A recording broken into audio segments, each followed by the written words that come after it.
Certain డిస్టెన్స్ని travel చేయడానికి 14 hours పట్టిందంట. అయితే ఆ డిస్టెన్స్లో 1/4 పార్ట్ని 16 km/h స్పీడ్తో ట్రావెల్ చేసిందంట. రిమైనింగ్ డిస్టెన్స్ని 8 km/h స్పీడ్తో ట్రావెల్ చేసిందంట. అయితే ఈ జర్నీలో మనకి టోటల్ డిస్టెన్స్ ఎంతో ఫైండ్ చేయమన్నాడు. సో మనకి ఆ డిస్టెన్స్ కావాలంటే టైము స్పీడు రెండు కావాలి కదా.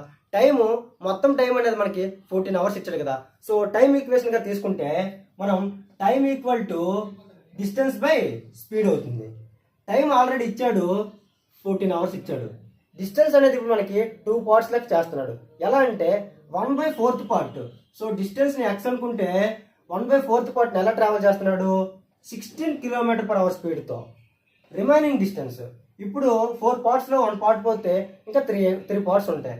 సో 3x/4 దీన్ని ఎలా ట్రావెల్ చేస్తున్నాడు అంటే 8 km/h స్పీడ్తో ట్రావెల్ చేస్తున్నాడు. సో 14 = 4 × 16 అనేది x/64 ప్లస్ 3x/8 × 4 అనేది 32. సో 14 = 64కి 32కి ఎల్సిఎం అనేది మనకి 64 వస్తుంది.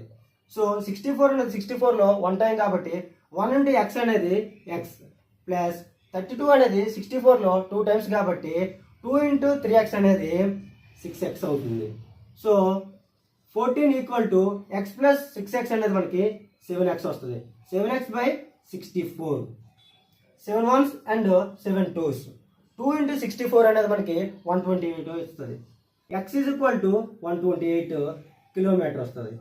సో టోటల్ డిస్టెన్స్ అనేది మనకి 128 km.